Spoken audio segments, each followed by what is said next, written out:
Okey dah. Okey. Buku yang saya baca ni Laut Bercerita. Ni buku daripada Indonesia tau. Mungkin ada yang dah tahu dia dapat Sea Red Award 2020. Buku ni agak famous sebenarnya.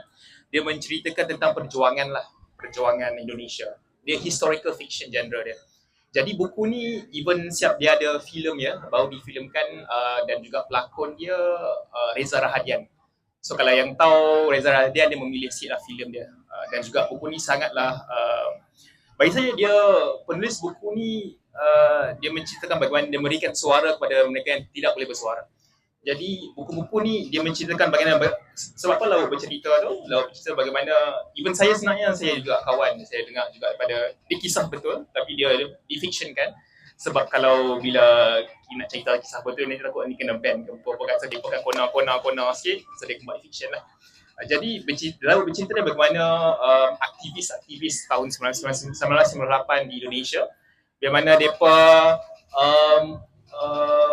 memperjuangkan untuk memberontak lah daripada Indonesia tu, rejim Indonesia tu, rejim kan, dia punya kerajaan Indonesia waktu tu, dia dibuang ke laut.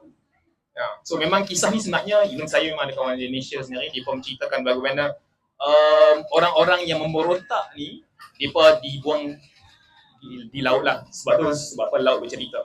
So berkenaan dengan ni, bagaimana kejamnya rejim kerajaan Indonesia waktu itu, orang-orang yang sangatlah hendak mempertahankan dan juga memperjuangkan dia punya kepentingan, dia punya perkara yang ingin diperjuangkan, dibuang begitu saja. Tapi dan juga ada orang-orang yang tidak sebenarnya dapat dipanggil dilupakan begitu saja lah. Jadi kisah ini diceritakan semula dan juga difilmkan semula untuk memberikan suara kepada orang-orang yang didiamkan, ditinggalkan dan juga dia tak ada kemampuan untuk bersuara. Jadi sebab itu penting juga kita membaca buku-buku fiction macam ni. Even macam contoh Al-Quran sendiri, kita pun banyak kisah-kisah Nabi, bagaimana kenapa banyak mesej disampaikan dari segi cerita, sebab mungkin cerita tu lebih mudah mesejnya disampaikan untuk setengah orang. Sebab itulah mesej ini sangatlah penting lah. Jadi buku ini kalau siapa, dia ada terjemahan juga lah bahasa Melayu lah, tapi saya rasa saya lebih risau bahasa Indonesia, setengah orang lah Indonesia ke bahasa Melayu ke apa kan.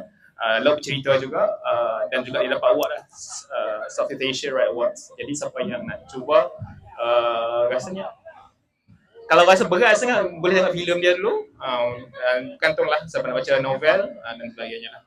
Sorry sedikit lah, saya patut kan.